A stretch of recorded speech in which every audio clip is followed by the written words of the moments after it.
good to go. Okay. Well, we'll get going. And we have some attendees here too, I assume, Scott? Is that true? We have a number of attendees, including a number of applicants. I see 28 participants. Okay, so. Oh, good. Nothing, go ahead. Okay, so we're going to get started. This is Development Review Board for September 1st for Burlington Development Review Board. I will say that when we take up the items that are on the agenda, we take them up in the order they're on the agenda. And when we call each item, we will ask the applicants to raise their hand, and Scott will identify them and put them in as participants, right, Scott? To use your raise your hand function, right? I'll see the little blue hand go up and I will enable you to speak. Okay, and on the public hearings, we will swear people in who are going to participate, and that includes the applicant or any members of the public who intend to participate on an item. We also ask that we're having people give you their email addresses, right, Scott? Nope, they're for folks other than the applicant, right? Because we already have their contact info. Yeah. But for appeal rights, we're asking that members of the public who wish to speak, let us know your mailing address. And that's so that we can provide you a decision. Okay, that's in place of having those sign-up sheet that we have on the Correct. table when in the old days, when we're actually in the same room at the same time. Yep. I remember that. Yeah, a long time ago. Yes, yes. Okay, so the first item is the agenda, and I see that 260 Manhattan Drive is struck from the agenda. Is that something we need to act on during the meeting? They're requesting a deferral. Right. Later date. Okay. So if you act to recess it or defer it to that date and time certain, no additional notice needs to be done beyond the agenda. Okay. But we will take that up as an agenda item in case there's any public here who wants to speak on it. Yep. Communications. I actually didn't see if we have minutes in this. Do we have minutes from last time? There are draft minutes associated with the last meeting. I will take a look at it. Communications, I don't think we have any real communications on any of these items. Is that true? If there are, that's posted online. I don't think there's been anything supplemental. Okay. Then our first item is the consent agenda. The first item is 7787 Pearl Street to increase the unit count from 5 to 9 residential units, including a parking waiver request. Is the applicant here for that item? Yep, we have the applicant, Jacob Hinsdale. Okay. So Jacob, you can talk. And Jacob, this is recommended for consent. Have you seen the staff's recommendations? I have. I got an email from Ryan last week. And are you okay with those recommendations? I am, yes. Okay. Does anybody on the board object to treating this as a consent agenda item? No. Is there anybody in the public who wishes to speak on this? I don't see any hands. Okay. Then can I have a motion on this from the board? I'll make the motion, Brad. Okay. On 21-0028 CA 7787 Pearl Street, I move that we adopt staff findings and recommendations. Is there a second? I'll second it. 8. Or Jeff. Jeff's fine. Okay, Jeff seconds it. Any comment, discussion? All in favor? I'm going to, again, Springer. Aye. AJ? Aye. Keenan? Aye. Brooks? Aye. Caitlin? Aye. Ravi? Aye. And Jeff? Aye. And I go aye. Caitlin, just so you know, we're doing this, we don't usually do a roll call kind of vote, but since we're on Zoom, it just seems easier because some people are on the phone, don't even have visuals. So, okay, that's one item on the agenda. The next item is, I guess Jacob is gone at this point, right? Yep. Okay. Congratulations, Jacob.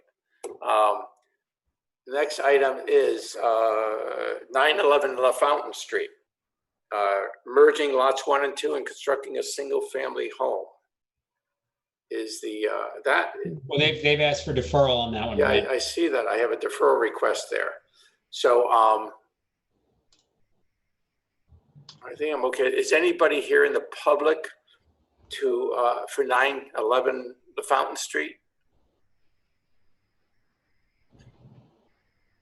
I don't see anyone. Okay. So if we were deferring this, are we deferring this to a date certain? This one's an uncertain date because they need to go back to the planning board or the drawing board.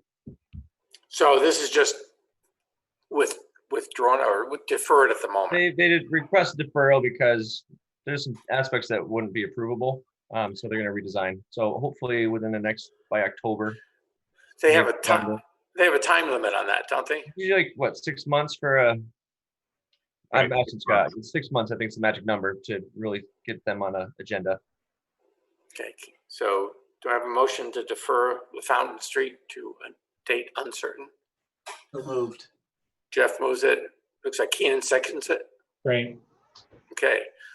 All in favor? Again, I would just do it this way. I guess that's only maybe we will. Springer, you voted aye. AJ, Aye. Keenan, Aye. Brooks, Aye. Caitlin, Aye. Ravi, Aye. and Jeff. Aye. Okay, and I go aye as well. Okay. So now we have the next item on the agenda is 111 North Cove Road. I'm recused on this one, so I'm going to just turn my camera and audio off. Okay. Okay. And this one is appeal of a violation of notice regarding unpermitted change of use to a dwelling. Is the applicant here? Right, we have the appellant and we also have Ted Miles from the code enforcement staff. And is there anybody from the public on this one besides that? I don't see any hands raised except for the appellant. Okay, so for Ted and the appellant, Jacob Schumann, I would swear you, are they active now as participants? I see Ted and Both Jake. Ted and Jake can talk Okay. now. So Ted and Jake, I want to swear you both in. Do you swear to tell the truth and whole truth under pain and penalty of perjury? I do. That was both of them? Yes. Okay. So I think there's a process here. I always forget that the city goes first on this for notice of violation. Yeah, So Ted, do you want to give a brief rundown on this? Yes, I can do that. Can everybody hear me okay? Yes? Alrighty, fantastic. Good evening and thank you for your time. My name is Ted Miles. I'm the Code Compliance Officer for the Permitting and Inspections Department. And the property in question here violation is 111 North Cove Road. And the violation is a permitted shed converted to habitable space. This property has a little bit of history that should be in your packet. That previously had a violation on it from 2011 for the same issue that somebody was living in the space. Before that was finalized in it, the property, the building that exists now was damaged due to the floods. And the violation was remedied by removal of the habitable space. The owner at that time did get building permits to rebuild the structure, but the building permit was very specific that it's not to be used as habitable space. And there's been no other permits since then to make this habitable space. The owner doesn't deny the fact that he does live there at the property, and I did meet him on site back in February and explained the situation that in order to convert this from a permitted shed to habitable space, that zoning permits are required for such. There was no action taken on it, and the notice of violation was issued this past July. Okay. You will know that the owner is appealing that violation. And is there some reason that that they have not applied for a permit for this? I couldn't tell you as to That why. may they be were a not- question for the applicant. Yeah, Okay. the previous owners have applied for it, but never finished the process to complete it. So the permits previously were denied. Okay. I thought there was something about the size of the structure, but we'll ask the applicant. Any other questions for the board for Ted at this point? No? Okay, then let's hear from the applicant. Jake, Hi. you're up. Hey, so I just want to reaffirm, as I've expressed to Ted and Bill and Scott, that it's not my intention to stand in opposition to the board or the city. I really want to work with all of you, but I guess I'm not sure which tack to take here. To answer your question, the reason that I did not apply for zoning permission is because in my opinion, that would be opening a can of worms, where right now I am in zoning violation. To apply for the requisite permits would open me up to building inspection, environmental review, etc. And based on the footprint of this structure, you are correct that it would not pass building inspection, get a certificate of occupancy. I mean, just alone for that one reason that it's 150 square feet. So I guess a couple of things that I would like to raise. The first being that I am the third occupant of this structure who has been asked to vacate and cease using it for the purposes of occupancy. I'm now the third person since 2007. Additionally, I guess I would refer to the resolution passed by the city council. I believe it was October of 2019. The declaration of climate emergency, asking every citizen and every employee, commission member, etc., to do all that is practicable to address the climate crisis. Further, I think that this might be the last point that I'd like to raise is just the moratorium on evictions, which I understand does not apply to this scenario, but I think the intent is there. And I think that it can be gathered that if I am found in violation and if I work with,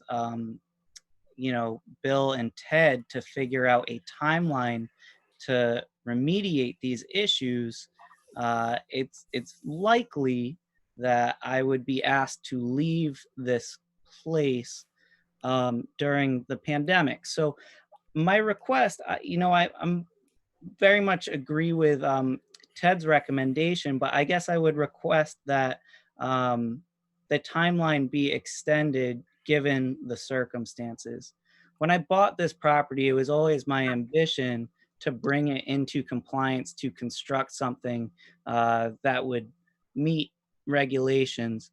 And I am currently working on raising the funds to make that happen. So I think that I don't know to what degree you can extend this timeline out. I would request that it lines up with the moratorium on evictions, which states 60 days after the executive order or after the state of emergency ends. I don't know. I'd like to have more of a conversation about this because I'm not an expert on these things. And if I hired an expert, that would just mean that anything that I do here would be pushed out that much longer. I'm gonna ask Go for you it, some AJ. questions though. So are you telling us you haven't applied for a permit because you're concerned that applying for a permit would result in your eviction? It is my belief that applying for a permit, it would be denied. Why is that your belief? Because in reviewing the state of Vermont building codes, there are a lot We're not of, in the state of Vermont building codes. We're in the city of Burlington. Well, it's still state of Vermont, AJ. For some extent, on single family. I mean, but keep it to the zoning ordinance. yeah, absolutely. So besides the building code, what else? It would require inspection by a building inspector. Correct? You may, and your concern is that the property you're living in is not code compliant? Correct. And so you didn't apply for a permit because the building you're living in is non-code compliant? Correct. So I'm going to pipe in too, Jake. It's you sort of got a little conundrum going here. That if you apply, you're saying that your intention is to apply.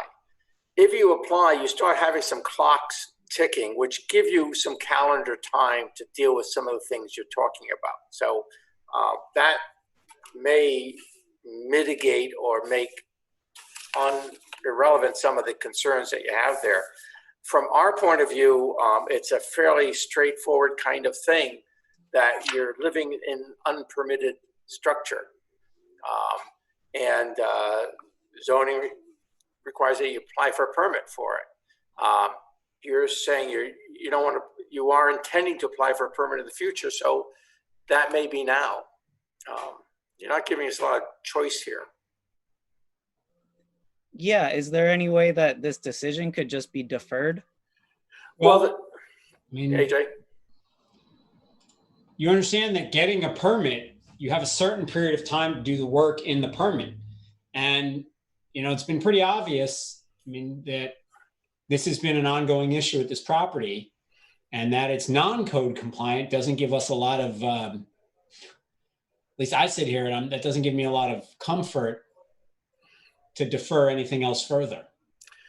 You would also see, Jake, if you played out the process of applying for permits, getting approval, doing construction, you would see a certain amount of time available to you. I don't want to tell you that we won't act on this thing right away, but it's not like an immediate kind of thing, move out tomorrow. But if you are in notice of violation, you're going to have to take some action about it. And the action is applying for permits. I recognize that. I just need more time. To apply? Well, to do all of it. I think at the earliest, and this is an optimistic timeline, that I could begin construction next summer. So we're talking about a year to go through the vetting, application, permitting process.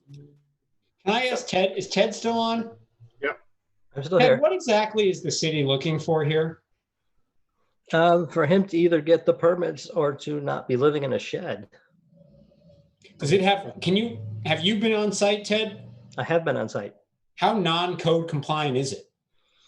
I do not know what Jake is referring to as far as building code goes. Yeah. I don't know what code he's referring to, that meaning that it would never pass. That would be a call of the building official. Yeah. Well, I can tell you, as one example, the windows are too small to be considered suitable for egress in a fire. I could tell you another example is that there is not a physical wall separating the bathroom area from the rest of the space. Yeah. Just two examples. Those are things that aren't within our review, either of those.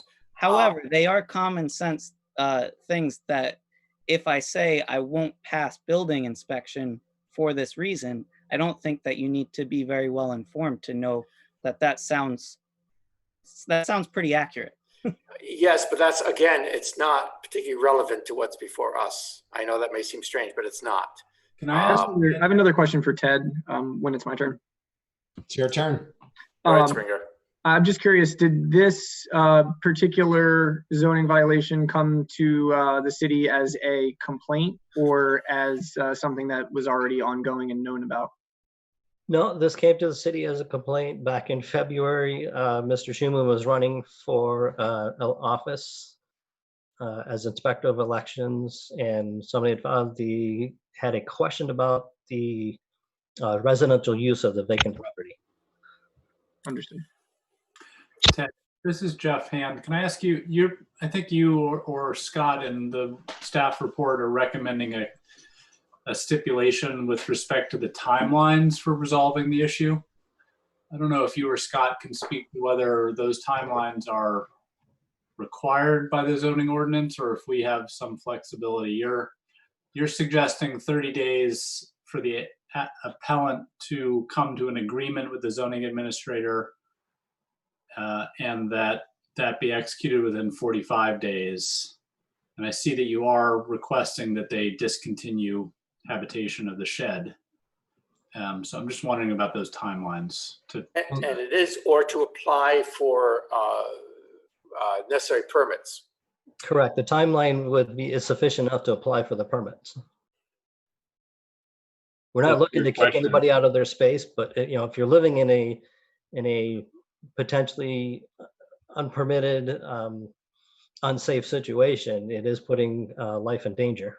Yep. So thank you, Brad. I appreciate that. So it looks like the condition is either by discontinuing use or by applying for the permits. Is that how we should be reading that? Ted? Yes, that is our request. Yes. Okay.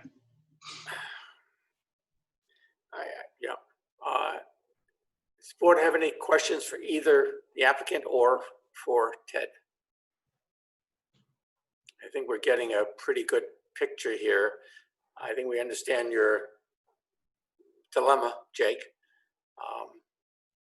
Is there anything else you want to add at this point? Yeah, I guess I'm getting the same picture that you're getting. I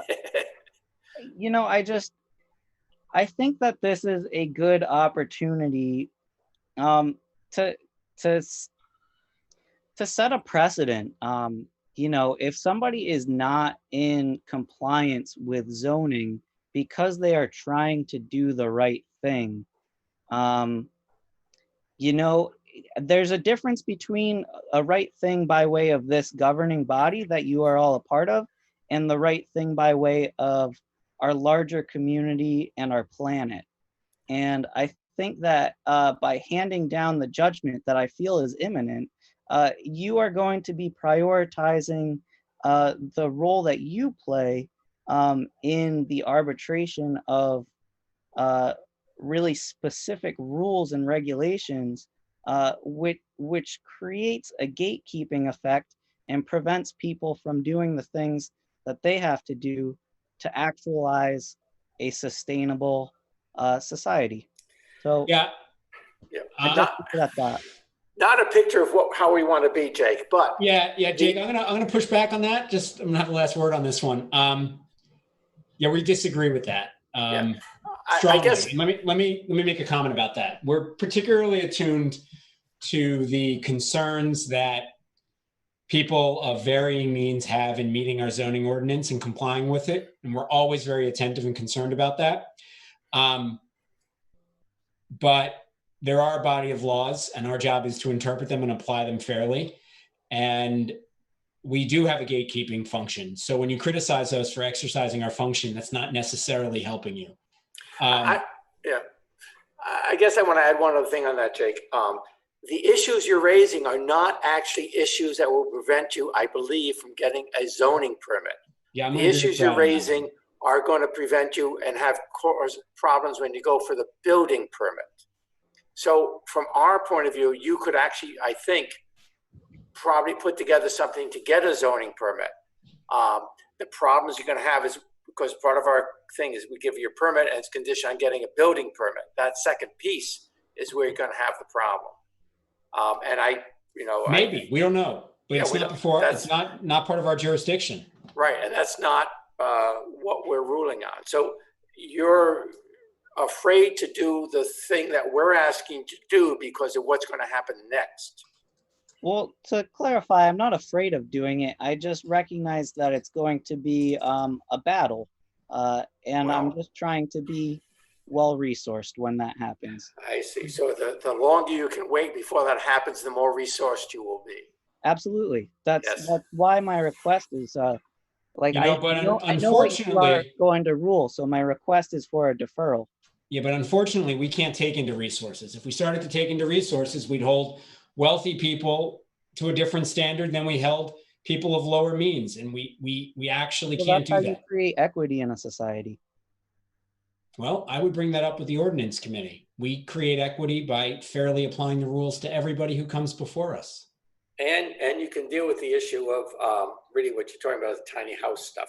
And you can bring that up. I don't know if that's city council or where that would come, but that's an issue that is not in our court.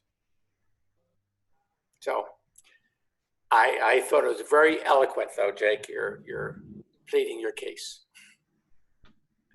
I appreciate it. Any other comments? We have the questions.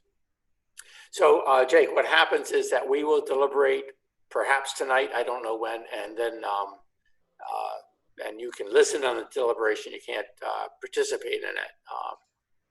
And we'll see if that happens tonight. It doesn't look like a particularly long agenda item, so we may be able to do that. But at this point, I will close the public hearing on this item. Thank you. Thank you. Okay, the next item is 115 North Union Street. This is the planned unit development for a carriage barn to convert second floor into a residential unit and other related things. Is the applicant here? Applicant is here, Gerard Williams. I just let him talk. Hi, how are Is- you? Cockerline is the applicant, Scott. He should be Okay. allowed to. Okay. Yep, thank you. So is there anybody else here from the public who wishes to speak on this application? No?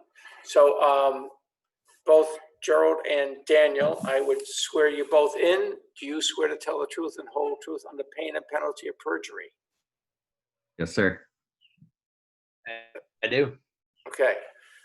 So this is, I believe, recommended for approval here with sounds like a ambitious project. Who is you? I don't know who's presenting this first. Yeah, I think I'll let Dan take it. Okay. Yeah, sure. I can present this. So everyone can hear me all right? Yep. Or well, Dan, maybe actually, sorry, Dan, maybe it makes sense for me to just do like a quick sort of like overall explanation of the project, and then maybe some more detail. Sure. So I guess the only thing I want to say in regards to the project, I don't know what information you guys have in front of you, but We have the entire staff report and plans. okay, great. Well, so, for the past, at least the past 10 years, that house has already functioned as a really just great community gathering space, and just every portion of the development has been considering ways to increase the flow and community feeling of the entire property. There's other ways of doing that we could have developed this to have potentially been more profitable, but really my intention with the whole thing is to just make it a great, beautiful place to live in Burlington, to support especially younger creative people, to make it, somewhat affordable place to live. So I guess that's really all I have to say, that, I'm not coming in as a developer trying to make a bunch of money. I'm trying to create a special place in Burlington. So that's it.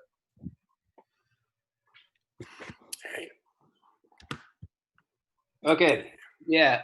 So you want me to take over now? I'm Dan Cochran. I'm the contractor. I've also done all the design work and all the drawings. So apologies out there to all the real architects.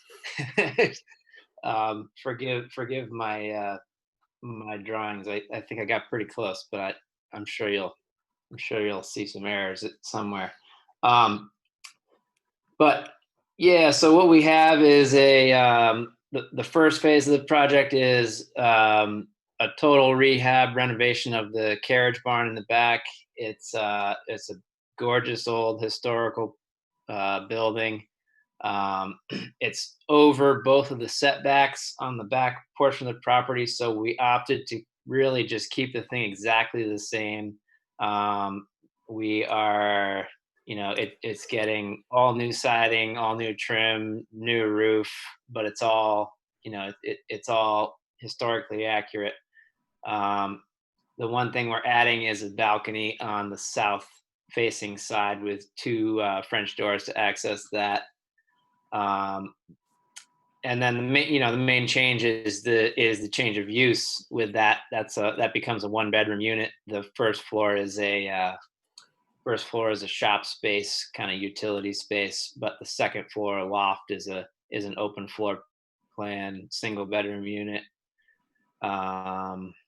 So that's the picture with that. And then the addition of the cottage on the central part, the southern central portion of the lot, can be seen in the revised site plan.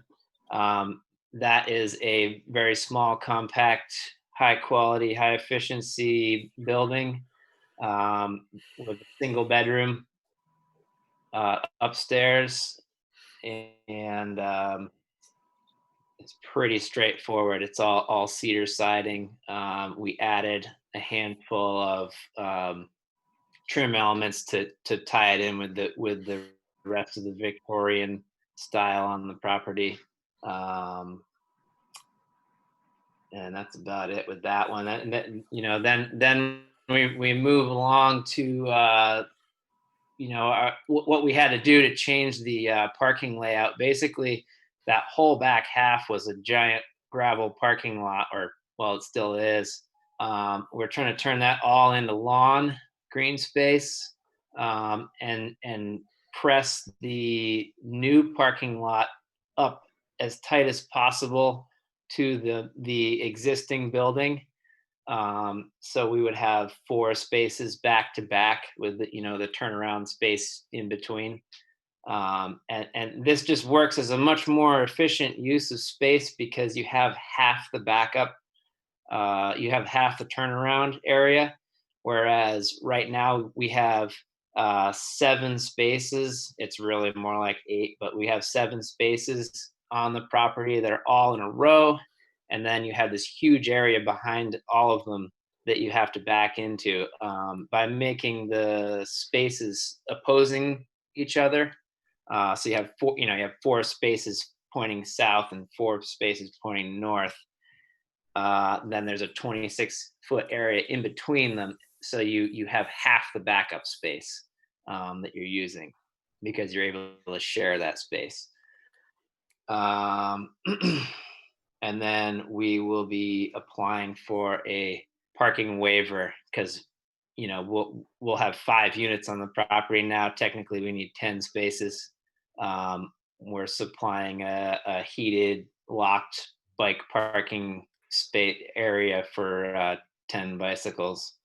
So we're applying for the parking waiver for 2 spaces on the grounds that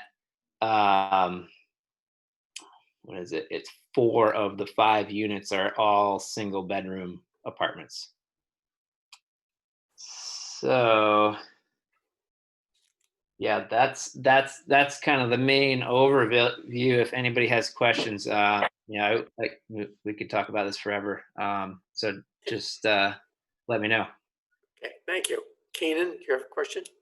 Yeah, so I think the plan looks great, and I think the update looks really great. The one question I had is for the you had 4 units that are 1 bedrooms. Are you going to include in your leases that they only get 1 parking spot? Yes. Sounds good. Okay. Other questions from the board for the applicant? I'll ask a question. One is, I don't see a trash location on the site plan. Do you have trash location going? Yeah, that's actually something we're working on right now. The trash location on the site plan is it's actually kind of marked out as like a patio type area, and it's on the back of the main house. On the side of the house or the back? It's currently facing the west, and it's on the back of the house. But yeah, it's between the basement bulkhead and that rear porch. It's probably something you need to identify in the site plan, so you could add that. I guess I have a question in that regard, and this may be from Mary. Is this your project, Mary? This is my project, yes. Yeah. So the lot coverage right now is noted as 40.67%. I don't know what the existing coverage on it is. I believe on the revised site plan, I think it's included on the bottom. On the site plan, it says existing. It just gives the lot coverage as 42.9%. The minus porches becomes 40.7%. But I think in the staff report it was lower. I think it was 39 point something percent lot coverage. I was just it should be lower. I'm not sure what's going on there. It is below 40. Okay, so maybe we can get that. That may be something else that has to get clarified, because in the staff report it was, I think, 39 point something percent. Well, remember, we can split base coverage and bonus coverage here. Yeah, so they are under 40% for their base coverage, but they have a number of open porches, a deck, patio that can allow it to go over 40%. Okay, so this said excluding porches, but it actually probably also includes the walkways that could be excluded. Walkways are also a bonus provision, yes. Okay. I also have a question for Daniel, I guess, on the, it is quite a sweet carriage house back there. So is the intention to match the original trim on the roof edge and all that kind of stuff? Yeah, we're matching that exactly. Okay, that's great. It's in pretty bad shape. It's in terrible shape, yeah. Yeah. Okay, but a nice job on redoing it, and then the little additional building looks good, and the house looks great right now. Seems. Are these fences around the property that are on the site plan? Yes, they are. We have so what we're planning on doing is that's a 6 foot tall vertical board and batten fence, just going to be naturally weathered gray, that runs around the side perimeters. I believe that has to be stepped in 2 feet in from the property line, if I'm correct. And then we have a low 3 foot high painted white picket fence that is going to go in the front of the property, along the sidewalk with gates, and then the same picket fence is going to separate the parking area from the back lawn area, just to keep people from parking on the lawn mainly. Always a good idea. Okay. Yeah. Any other questions from the board for the applicant? Okay, it looks like a nice project. Anything else that Gerald or Daniel that you want to add at this point? I can barely let this project go without outlining that if you owned a lumber yard, this is how you'd build your own house, because this was built by Mr. Booth. And if you look at that historic picture, take a look at those crazy fences that were constructed. So, and I'm pretty sure I'm standing on the porch in that picture, but it's a magnificent house. Yeah, it's totally crazy. It's literally like every molding profile that ever existed ever has been stuck on this house somewhere. It is too bad that fence is gone, but it's probably long gone. Yeah, that's long gone. Yeah. But the house is quite nice. We got our hands full just bringing back the trim that's still there. We're actually working on replacing a lot of the molding on a couple of the porches right now. So yeah, we got our hands full. Okay, well, look forward to seeing it happen. Unless there's any other comments, I will close the public hearing. Thank you. And as I said, we may deliberate tonight, or we'll decide at the end of the meeting exactly when we deliberate. Okay. Thanks so much. All right, thank you. Okay, the next item is. Hey, Brad? Yeah. Did we poll the public, make sure? I think we did at the beginning. Okay. And there was nobody else who wanted to participate in this. All right, great, fine. So next item is 260 Manhattan Drive with a request to defer this to a date certain. Was that the thing, Scott? Yes, request deferral till October 6th. Okay. And again, we'll just ask, is there anybody in the public who is here for 260 Manhattan Drive? You see anybody, Scott? No one's raising their hand. Okay, so can I have a motion to defer this to October 6th? So moved. So move. Second, Keenan. Okay. All in favor, just aye. Aye. Aye. Any opposed?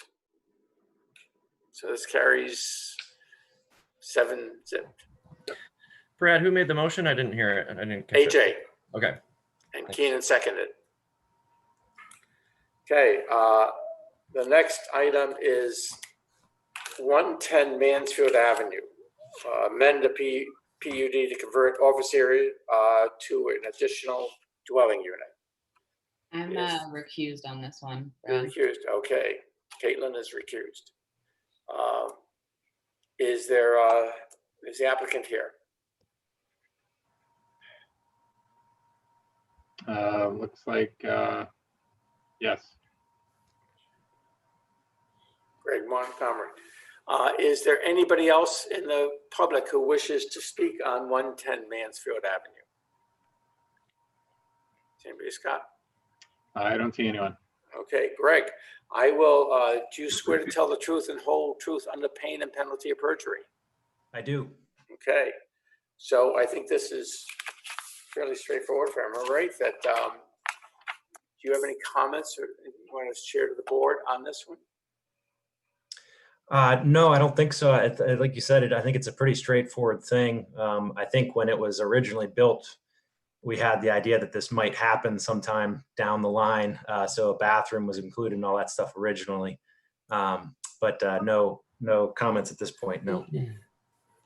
Okay, and I guess I will, out of curiosity, ask Ryan. I'm always unclear as to what determines consent and what doesn't. Is there some reason this wasn't put on consent? Let me go back and reflect. I think it was, I was curious about the parking initially, so that was going to take greater review, I think. So that was kind of up in the air for me. So that's why it ended up on the normal public hearing. But parking is met with the proposal. Yeah, so it seemed pretty straightforward. I was just curious. So I guess I'm not trying to silence you, Greg, but if does the board have any questions for the applicant? No, I don't know. Well, this will be a short public hearing, Greg. Great. I'm all for it. Okay, appreciate it. With that, we will close the public hearing. Thank you. Okay, now we have a more complicated thing. We have a sketch plan for 52 Institute Road from Burlington High School. Which I'm is, recused on this, so I'm gonna again turn my mic on. again, is this, Mary, is this your project? This is mine. Yep. When we have the university projects before us, we have limited review. Right.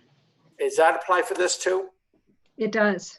Okay, Yeah. that's what I thought. It doesn't seem to say it, but our review is to overall site coverage, lot coverage, and landscaping? Yeah, I've specified it under Article 6, what things we can review, like parking, lighting, screening, building mass. So I have copied the statute into Article 6 and make reference to it where it applies. Okay, thank you. So you can look at it as cup half full or half empty. You do get review, and then in other areas you don't. And Brad, since this is sketch plan, you might want to comment on what public commentary there is for sketch plan. Well, the public gets to, I mean, is there public here who wants to speak on this, Scott? I see a number of folks in the applicant team. I don't see anyone from the public necessarily. Okay. I mean, the goal of the sketch plan process is for us to give feedback to the applicant to take into account as they prepare the actual application. That's correct. It's a preliminary kind of thing on our part and the applicant's part, but it's sort of an opportunity to check the waters, so to speak. So Brad, I did see a hand go up from Jesse Remick. Okay. For So public comment. we will start with the applicant. We don't need to swear anybody in on this. Can you bring the applicant up as a participant? I expect John Hemmelgarn will be speaking. See, Marty Spalding with the school district. Yes. Okay, it is. Who is the other one, Mary? John. I probably say I can give you his name here. John Yeah. H. John Marty, H. who else is on your team that should be speaking now? So if you don't mind, I can give you a brief overview of the project. Then I will turn it over to John Hemmelgarn from Black River Design, and he can introduce the rest of his team who made everything, if that's okay. Okay, and I will reiterate that we like to know everything we can about it. We're all concerned about design and everything else, but ultimately our review is a fairly limited one. Yep, we understand that. Thank you. Okay. So just a quick overview. I'm sure most of you know that in 2018, the community approved a bond to renovate the high school for $70 million. We've been working with Black River Design on that design. Our first pass at that design, we did a schematic estimate, and it came in about $20 million over that $70 million budget that we have to work with. So we went back to redesign. So we were hoping to start this project as early as this summer, but we're now planning to start the project in the spring of 2021. So today we're going to share with you our sketch plan that we've been working to come up to revise that plan to meet our $70 million budget. So I'm going to turn this over to John Hemmelgarn from Black River Design. And Scott, can you post some of this? You're muted, Scott. Scott, you're muted. Whatever. Yes, I can. It's a short answer. There's a whole lot of documentation though. But I think, well, let John start and we'll see what needs to get posted up there. All right. I think John probably has the selection of plans, or he can delegate to one of his associates to present if you're willing to let him screen share. Sure. Hey, John, do you want to do that? I'll just enable you to share. Yeah. Am I all right? I'm talking. Good. Hello, John. Hi, hello, everyone. So Scott, the person that would be sharing these images is Jesse Remick, who must have prematurely raised his hand earlier, and you took him to be part of the public. So I will enable him to share image. That would be great. So good evening, everyone. Thank you for your time this evening. I recognize that there is limited review. On the other hand, we are glad to bring this complicated project in front of you to at least introduce you to it. You'll be seeing it again, I'm sure. Hopefully not too often, but we do appreciate your feedback. So I have with me, if you have questions, and again, I have a large number of people that are available to you if you have questions for them, but I have Bill Nettie, who is the civil engineer from Krebs and Lansing, available. I also have Hannah Loop and Jeff Hodgson from Wagner Hodgson, the landscape designers. as well as Marty is also on the line, and then Jesse and my partner Mark Montmany from Black River Design. So anyway, we have I think all the people we need to help you if you have any questions. Jesse, if you could pull up Hannah's plan, perfect. So so we'll start just orienting you. Institute Road and North Avenue are on the plan here. The white portion of the building on the site is the existing building. I'm not sure how familiar you are with the nomenclature, but we have A building is the main portion of the building with the gym, the auditorium, the cafeteria. B building is directly behind it, the first step up the hill. There is a C building, which is being demolished, a D building, which is also at an equal level that connects to the tech center building on the left. And then E building is the science building that is way up the hill there. Beyond that is the wood chip system, or the wood chip building. We are adding the areas that you see in yellow or gold on the plan. That's a major addition right there that Jesse's pointing out is a 3-story addition and front entrance. We also have a second large addition, which we call the BD connector because it connects B building and D building. It's also a multi-level building with a new elevator and a stairwell, as well as a corridor connector over to F building. As you may have heard at previous points in this project, one of the main goals of this project is to improve the internal circulation of the building from accessibility and more so than just accessibility, just for everyone that uses this building to make the travel distances shorter, make a more compact and functional building. To that end, we also have a small addition on the south face of the building along Institute Road, which also houses an elevator and a new stair tower and a corridor connector that provides handicap accessibility to the lower areas of the music rooms that are down there. The final piece of new construction here is the potential addition of an auxiliary gym. Right now, the budget is not allowing us to put that in the project, though we are busy designing this and we hope to construct it as a bid alternate on this project. To that end, we will be presenting this to everyone as part of the project and hoping to get it permitted at this time. And then construction would then be either phased or we would be able to include it at the tail end of our construction phasing. The traffic circulation, I wanted to just review briefly with you. Currently the transit buses pull into the site on a loop off of North Avenue. We will be maintaining that access for the buses and that drop off. There will be new sidewalk and a new path over to the front entrance from that area. The main parking lot is going to be, as it is now, looped on the perimeter with drop-off lanes. In this case, it will be separated from the parking areas by islands that you see here. That parking lot is being moved to the east a fair amount. Jesse, if you could, well, actually the current east entrance to the parking lot is right where the west exit is right now. So that's currently the east entrance. And Jesse, if you could show where the rest of the exit from the parking lot is. So so you can see we're shifting that whole parking lot to the east. We're also raising the southwest corner of the lot so that we do not have such a horrible cross slope on that parking lot.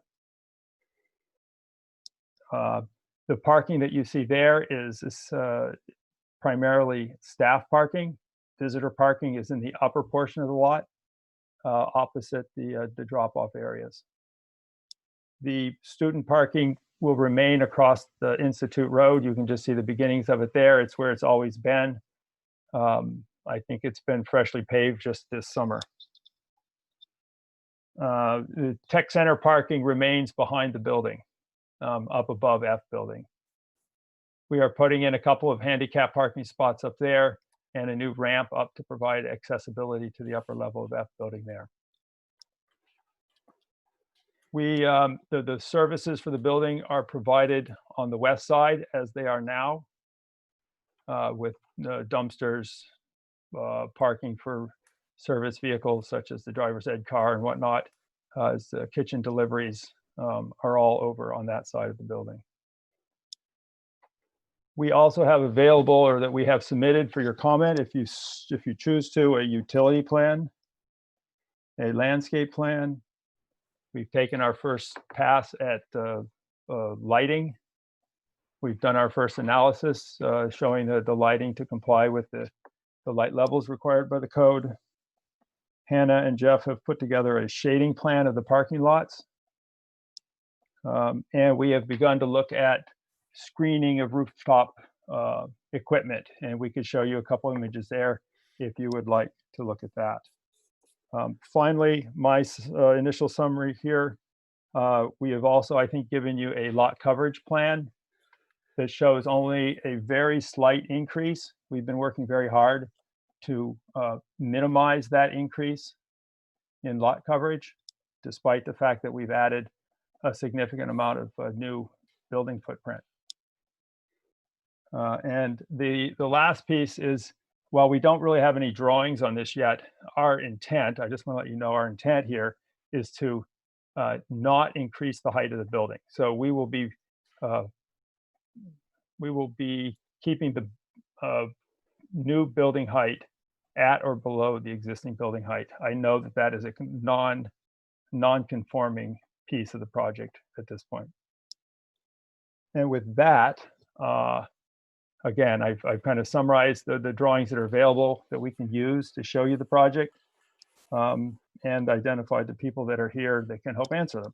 And with that, I'll listen to what you have to ask. Okay, thank you. Any questions from the board at this point? I know I have one question. What is the height of the existing building? It's 3 stories still? In the southwest corner, down there at the bottom of the site, that is essentially a 4-story building right there. And it's about 53 or 54 feet high. Actually, I think the highest point is to the southwest corner of the gym. There, you can see that the gym is slightly higher than the tech center program portion of the building there. So you're matching the elevation height. Yes. Now, this is a complicated piece because the ground elevation changes significantly here. And I'll be working with Mary to make sure we all understand and are measuring this the same way. Yes, it may be helpful, Brad, for you to look at that building height analysis that John has provided. I just uploaded it Friday or Monday. And we essentially, these buildings sit down at the lowest level and the topography rises around it. It's sitting like half a bowl. So John and I are going to have to figure out average grades across this entire complex so we can determine what is the average grade. Is this one building? I mean, does that affect how you calculate the height? Well, I think you could interpret it as one building because everything touches something else. Right. I mean, currently, we refer to this as A building, B building, C building, D building, E building, and F building. Now, D and F are connected for sure. A and B are connected at one 8-foot wide corridor stair piece. The others are all connected by those raised above grade connector pieces. I refer to them as gerbil tubes. I suspect you may have to do analysis both ways, as one building as multiple buildings, and see which one works. Right. In most cases, we're trying to, as I say, keep our roof lines at or below the existing ones that are adjacent to them. But of course, for accessibility reasons, we need to have elevators and stairs that go up higher to get us to the next set of building floor plates. Oh, you still get that ability to add things onto the roof, right? Utility things. Yes, absolutely. I hope so. That's my understanding of the code. Yes. The roof mechanicals will not add to the building height for purposes of our calculation. Right. Let's see. I'm going through some of the plans here that you've got.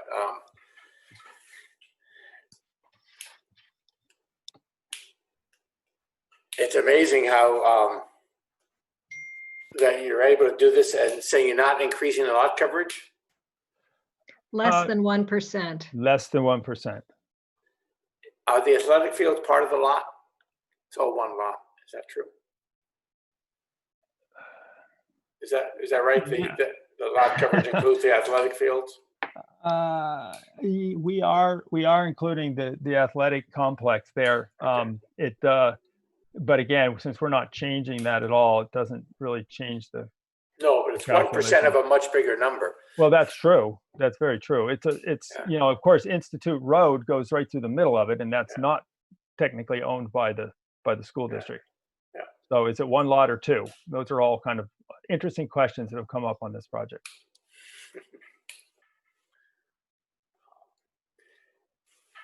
And generally with schools, the public has a lot more to say about it than what our purview would be here. And the landscaping is mostly subject to the parking areas, right? Yeah. Yes, if I could I ask Hannah to be able to speak here? Hannah, are you there? Yeah, I enabled Hannah to speak. I'm Okay. fairly sure. I can try it again. Okay. There. Okay. Hello, And- everyone. Hello, Hannah. Hello. Sorry about that, Scott. That's okay. So yes, the main pieces of the plan that would include planting would be within the parking lot itself, along the perimeter of the parking lot, which should be the drop-off area for students and parents dropping their children off. There is a sloping walkway that connects the existing bus loop to the main entrance. So that will be planted, as well as replanting the slope above that to the lawn, or excuse me, to the forest above. There are a few pathways that exist there now that kind of thread through the ledge above there that we're reestablishing with plant material if we can. And I think a few more things to note. Building C is being demolished, but we propose to remove only the, well, excuse me, we are proposing to maintain the foundation wall there so that it can be used as an outdoor classroom. It could be raised beds, which we're showing in this illustration, replanting that slope, and it could also be used as a gathering space if there were any need of an emergency egress or a gathering space there. There are 2 new courtyards that are going to be enclosed by the new portions of the building that are shown in orange. So those are going to be reconfigured as well, but minimal planting in there. And are these courtyards things that the students have access to? Yes, the main courtyard there that Jesse is indicating, on the eastern side of that courtyard, it is going to be accessible from the library. And on the western side, that's accessible to the cafeteria. John, I'm sure you have more to say about that. Well, I guess you know me well enough then. I always have more to say. We are going to try hard to keep some of these existing trees that you see in those courtyards.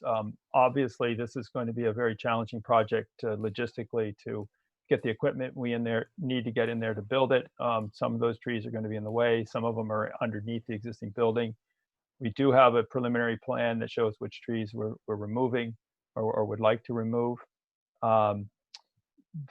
what's nice about these courtyards is that in today's highly security conscious society that we live in, especially around school buildings, it does allow the students a safe place to go outside during the school day without the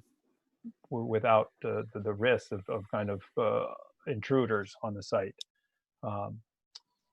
The other thing I wanted to say along the safety lines is that by keeping the C building footprint there, it gives an area of assembly in the case of an emergency evacuation of the building, because these plans look very conveniently two-dimensional, but the third dimension on this plan is incredibly important, and represents some fairly significant constraints on our design as you work your way up the hill there.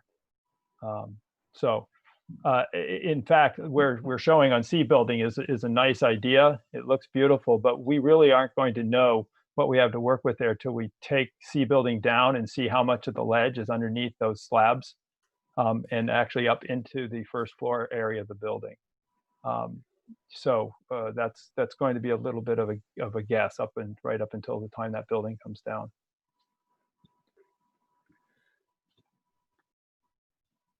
I was going to ask you, I mean, just school design must be a very different kind of thing. The whole thing with public access and public spaces seems contrary to how one does generally public buildings, because it looks like the goal here is to get everybody inside the building as quickly and as efficiently as possible. Is that true? Yes, that is true. And you know, I've been doing school design for well over 30 years, and it has changed considerably. It is so important right now to create that security checkpoint as you come in the building, and that's another of the main goals of this project. Right now, you have to go pretty far into the building before you get to that spot.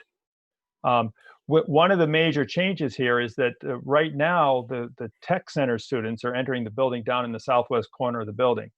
Our intent here is to have all of the students, whether they be Burlington High School students and Burlington residents, or the tech center students that are coming from all over the county, are coming in that new main entrance. And that's going to be really made possible because of the interior design that allows you to come through the new public space lobby right there where Jesse's pointing, through a corridor that goes pretty much straight down through where he's going through the cafeteria, and then to that connector.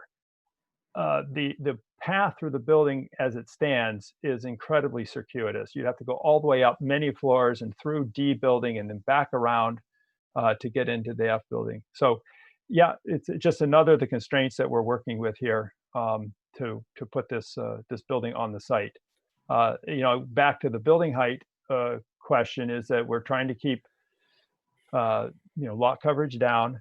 We're trying to maintain site or real estate. We just need the real estate here for all the other functions that are going on. Where you're seeing the trees and the landscaping is pretty much the spaces in between where there's slopes.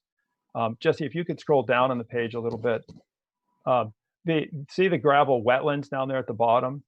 Well, that looks innocuous enough, but to get that deep enough to what we have to do, that is really taking up that entire green space there with a sloped area. There's no opportunity to put really much of anything else in there. I mean, we're even looking at when the DPW is asking us to move the telephone poles back and put a sidewalk in along Institute Road there. And that's immediately then reducing the size of the gravel wetlands that we can fit on the site. Now we're hopeful that we can actually make it all work. Is parking for the tech center still up in the south? What is that? The northwest corner? Yes. And there is a fair amount of parking up around that curve that you can see there. And that would really be for staff. Okay. Tech center staff up there. So they would not go. They would not go in the main entrance. The staff probably would not. Which is why, John, you had mentioned the handicap access, which would be provided for those staff, maybe. Right. Exactly. I mean, there's also a child care program that's up there that's the members of the public would probably be coming up there to drop off the students. There's a little bit of everything on this site.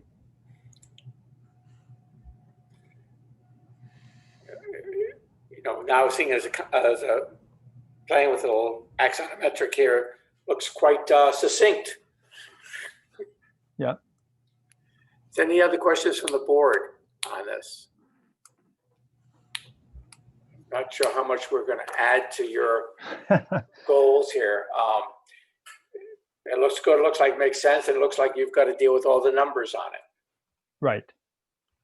And So, we've got some experienced people on the team that I think are going to get us there very competently. good. And Scott, there's nobody from the public who's asking to speak on this? Let me double check. I don't see any hands I don't raised. see any hands up. No. I see one component that I did not mention, if you would allow me. Sure.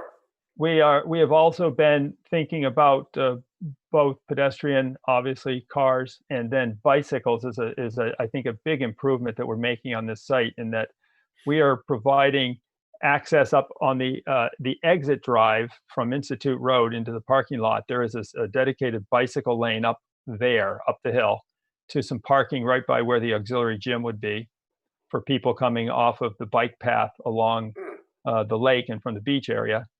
In addition, there's a large bicycle parking area right there where Jesse is showing that would be accessible to anyone that continues up or is coming from the North Avenue, either from the north or the south.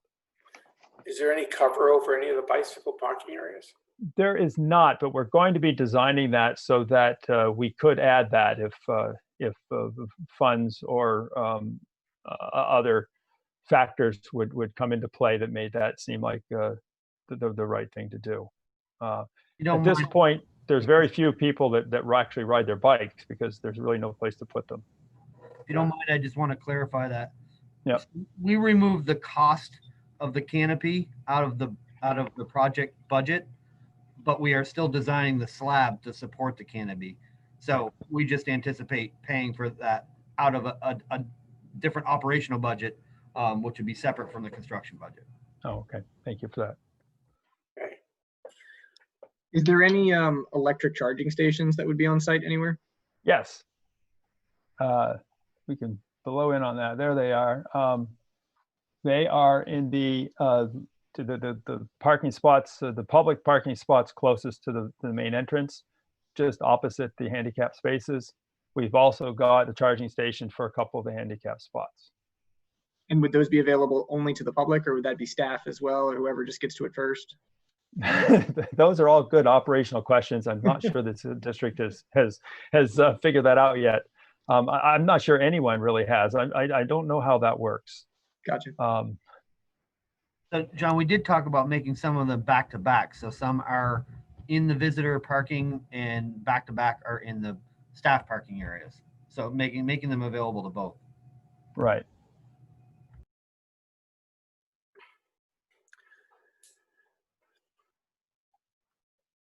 Any other questions here? There's just one other thing, Brad, that I've communicated with the applicant team. Even I'm surprised how much parking is required for a secondary school. We will require some kind of narrative for a parking management plan, particularly as they partner with Green Mountain Transit, and so much bike parking will be provided. There certainly would be substantial information that would support consideration of a parking waiver.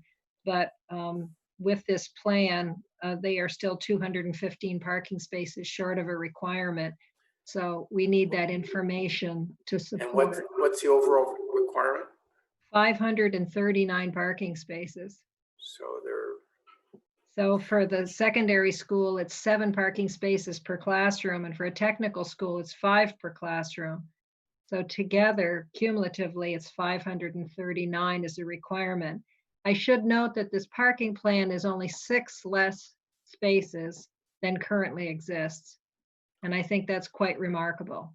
And how many square feet are being added to the building? That's something that John's going to tell me. That's something that I think Jesse has in his head. It's not that easy of a question. Is it how much are we adding here? But it's really how much are we adding less, how much we're taking offline, because not only are we taking C building totally off the site, but E building is no longer going to be used as a high school space. So I'm thinking that it's around 75,000 square feet of additional space. Out of how many? Total? About 300,000. So it's a noticeable percentage added. Yes, the amount of administrative and office and conference room space in this building was, the lack of it was appalling. And how is parking now on site? So currently, about a quarter of the student parking lot is left empty every day.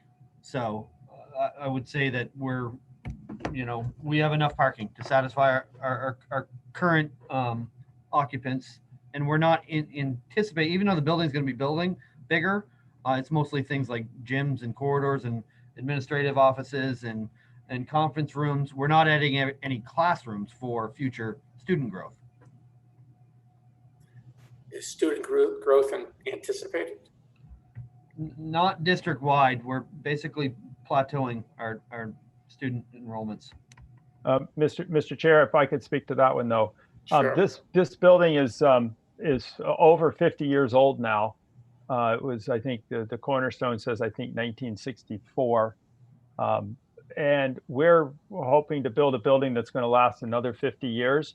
And in the 30-some years I've been doing school construction, there was a time when everyone thought that the school populations were going to just keep going up and up and up and eventually land us on the moon, I think. And then that turned around and went down. And so it's really hard to predict what's going to happen over the lifetime of a building in terms of school populations. Okay. Good. Well, anything else that anybody wants to add, either the applicant or from the board? So I guess it'll be a while before you come back with this. Is that true, John? We're going to be back as soon as we feel we have the right plan and we have it complete. And but we do want to get our approvals in place so that we have maximum flexibility on starting the project in the spring. And you probably have to go before the school board before you see us next. I go in front of the school board when Marty tells me to. So I can add, we have developed a separate committee called the Building Construction Oversight Committee that meet monthly. There's a couple milestones that we have to bring this project to both our board and the Board of City Council Board of Finance, but that's just mostly at the schematic design estimate and our design development estimate. So those will be the next two times we go back to our board, and then we're updating that BCOC on a monthly basis. Great. Well, it looks exciting. Yep. Great. Forward to seeing it again. Excellent. Thank you. Thank you for your time. We appreciate it. Thank you very much. So that is our last agenda item. Unless we have any other new business, we will close the hearing. Question is, how does everybody feel okay about deliberating on 3 items? Is that okay? Yeah, I'd do it. I'm fine with it. Okay. So we have 3 items here: North Cove Road, North Union Street, and Mansfield Avenue. And just going in order, we have the reluctant applicant, 111 North Cove Road.